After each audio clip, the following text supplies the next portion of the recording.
Bismillahirrahmanirrahim. Assalamualaikum warahmatullahi wabarakatuh. Di video kali ini admin kembali berbagi informasi terupdate buat rekan-rekan semua, atau informasi baru buat rekan-rekan semua yang akan atau yang ingin menjadi aparatur sipil negara, baik itu guru, kesehatan atau tenaga kesehatan maupun tenaga teknis. Intinya simak saja video ini dengan baik, jangan di skip agar tidak salah dalam memahami informasi yang admin bagikan. Jikapun ada suara-suara berisik, abaikan saja, karena yang lebih penting adalah info yang ada di video ini. Oke, yang pertama atau sebagai informasi pembuka ya, di video kali ini admin ingin kembali mengingatkan kepada rekan-rekan semua sebagaimana poin 15 ya, di pengumuman yang ada di portal P3K Guru Kemendikbudristek. Ini adalah pengumuman resmi yang mana tanggal 2 sampai 3 Februari. Nah, tanggal 2 sampai 3 Februari 2023 teman-teman itu baik P1, P2 maupun P3 dan umum akan melihat atau mendapatkan hasil seleksinya, pengumuman hasil seleksinya, rekan-rekan ya. Dan buat P4, jika ada yang misalnya merasa tidak puas dengan pengumuman di hari tersebut, di tanggal 2 sampai 3 Februari, silahkan melakukan sanggah sebagaimana poin 16. Silahkan melakukan sanggah melalui akun masing-masing, yaitu dimulai pada tanggal 4 sampai 6 Februari. Itu waktunya cuma 3 hari rekan-rekan ya. Jadi perhatikan baik-baik. Jadi ini sekedar pembuka dan kita lanjut ke informasi yang lebih pentingnya. Di sini admin mendapatkan informasi ini keluarnya sebenarnya di 16 Januari 2023. Namun ini masih tetap baru rekan-rekan ya. Hari ini tanggal 24. Nah, berarti ini baru beberapa hari yang lalu. Tidak perlu tunggu rancangan undang-undang ASN. Nah, ini rekan-rekan ya, tidak perlu tunggu rancangan undang-undang ASN. Tenaga honorer bisa diangkat menjadi PNS tahun 2023 ini. Muncul pertanyaan, bagaimana caranya?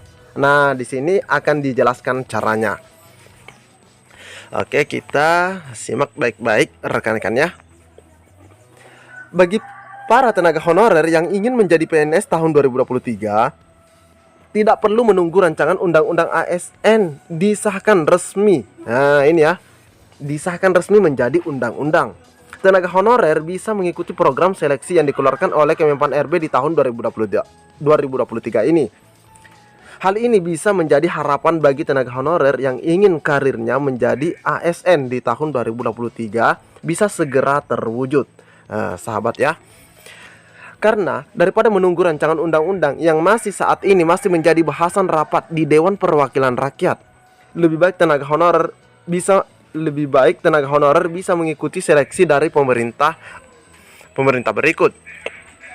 Memang dalam rancangan undang-undang ASN, tenaga honorer bisa diangkat menjadi pegawai negeri sipil atau PNS tanpa harus mengikuti tes sama sekali.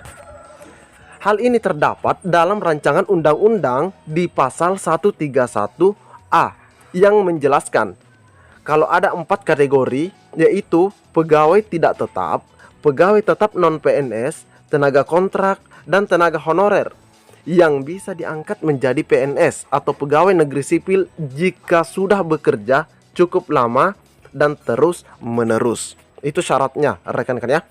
Jadi ini syaratnya. Dari rancangan undang-undang ASN tersebut dijelaskan juga tentang tenaga honorer yang bisa diangkat menjadi PNS lewat surat keterangan atau SK.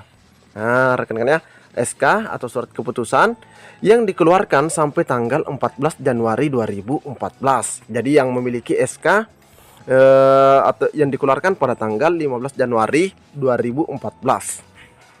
Meskipun bisa diangkat tanpa tes, tenaga honorer tetap harus mengikuti proses seleksi administrasi dan juga validasi data SK pengangkatan. Nah, di sini dijelaskan ya. Jadi pastinya rekan-rekan juga sudah paham, meskipun tidak ada tes kompetensi, namun ada verifikasi dan validasi atau verval, rekan-rekan ya. Jadi tetap akan dilakukan verval data. Kalau rancangan undang-undang masih belum menjadi undang-undang di tahun 2023 ini, lantas bagaimana tenaga honorer bisa diangkat menjadi PNS atau P3K yang tanpa tes? Nah, ini muncul tanda tanya rekan-rekan ya. Untuk itu, para tenaga honorer tenang saja, Karena Kemenpan RB sudah mengumumkan akan ada seleksi CASN di tahun 2023 ini. Nah, itu pernah disampaikan di website resmi daripada Menpan RB. Rekan-rekan bisa berkunjung ke sana saja. Itu pernah disampaikan oleh Bapak Abdullah Aswar Anas. Adanya seleksi CASN tahun 2023 ini diumumkan langsung oleh Aswar Anas yang merupakan Menpan lewat keterangan resmi. Dari jalur CASN ini, tenaga honorer bisa memilih untuk masuk seleksi pegawai negeri sipil atau CPNS dan juga seleksi pegawai pemerintah dengan perjanjian kerja. Namun, berdasarkan informasi dari website resmi Kemenpan RB, rekan-rekan ya, untuk guru itu ada di rekrutmen P3K, sedangkan untuk dosen ada di CPNS. Jadi untuk guru itu tidak dibuka CPNS, tapi kalau P3K itu ada untuk guru dan kesehatan. Nah, itu yang admin ingat di website resmi Kemenpan RB. Pemerintah sudah memutuskan untuk melakukan rekrutmen CPNS dan P3K pada tahun 2023, ujar Aswar Anas. Tenaga honorer bisa diangkat menjadi PNS atau P3K jika lolos seleksi CASN tahun 2023 ini. Pemerintah juga membuka prioritas bagi tenaga honorer dengan golongan tertentu untuk diangkat menjadi PNS dan P3K. Untuk CPNS, profesi golongan jaksa. Nah, ini ternyata disebutkan kembali rekan-rekan ya. Profesi golongan jaksa, hakim, dosen, tenaga teknis tertentu. Jadi tenaga teknis juga ada namun tertentu ya. Talenta digital yang menjadi prioritas oleh pemerintah. Untuk seleksi P3K sendiri ada tenaga pendidikan, kesehatan yang menjadi prioritas untuk bisa diangkat menjadi P3K di tahun 2023. Karena itu, daripada menunggu RUU ASN, para tenaga honorer bisa menggunakan seleksi CASN 2023 ini agar bisa diangkat menjadi pegawai negeri sipil dan P3K. Menpan RB juga menghimbau agar pemerintah daerah segera melakukan pendataan dan seleksi ASN yang dibutuhkan untuk setiap instansi pemerintah daerah.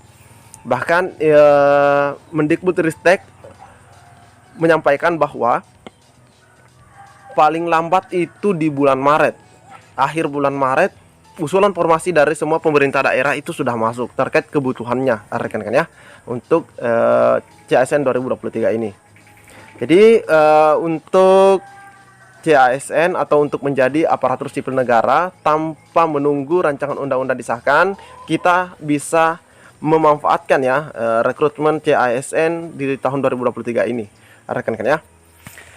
Oke, selanjutnya masih pada media yang sama, di mana di sini diinformasikan bahwa update nasib tenaga honorer yang mengabdi puluhan tahun, Komisi 2 DPR harus ada kejelasan. Admin yakin rekan-rekan yang lagi menonton video ini pasti sepakat terkait hal itu ada kejelasan. Wakil Ketua Komisi 2 DPR RI Saan Mustafa telah mendesak pemerintah agar segera memberikan kejelasan terhadap nasib tenaga honorer atau non-ASN. Hal itu disampaikan karena pada Undang-Undang Aparatur Sipil Negara atau Undang-Undang ASN Nomor 5 Tahun 2014, instansi pemerintah pusat dan daerah tidak diperbolehkan merekrut tenaga honorer atau non-ASN lagi. Berdasarkan Undang-Undang ASN Nomor 5 Tahun 2014 tersebut dijelaskan bahwa pegawai pemerintah tidak lagi diisi oleh tenaga honorer, melainkan hanya terdiri dari P3K dan PNS. Saan Mustafa juga berharap agar pemerintah dalam menyelesaikan masalah tenaga honorer juga dapat memperhatikan kesejahteraan mereka. Jadi bukan cuma beralih status dari honorer menjadi PNS atau CASN atau ASN maksud kami, tapi juga diperhatikan tentang gajinya atau kesejahteraannya. Menurut Saan Mustafa, hal itu disebabkan karena banyak dari tenaga honorer tersebut yang sudah mengabdi selama puluhan tahun untuk negara. Nah, ini benar sekali rekan-rekan ya. Kita berharap yang non-ASN itu memiliki kepastian terkait dengan status masa depan mereka. Seperti apa nantinya status mereka itu harus ada kejelasan. Nah, ini baru Komisi 10 yang Komisi 2 yang menyampaikan rekan-rekan ya. Ini disampaikan oleh Bapak Saan Mustafa di Kota Bandung. Nah, ini Kota Bandung pada Desember yang lalu. Saan Mustafa menyampaikan bahwa Komisi 2 DPR RI akan terus mengawal permasalahan tenaga honorer atau non-ASN. Nah, ini adalah bentuk dukungan. Nah, ini bentuk dukungan daripada pemerintah, lebih tepatnya dari DPR RI Komisi 2. Rekan-rekan ya, pastinya rekan-rekan juga setuju dengan hal ini. Jadi buat rekan-rekan semua yang lagi menonton video ini, pantau terus channel ini. Admin akan terus berbagi info update buat rekan-rekan semua. Lebih dan kurangnya admin mohon maaf. Assalamualaikum warahmatullahi wabarakatuh.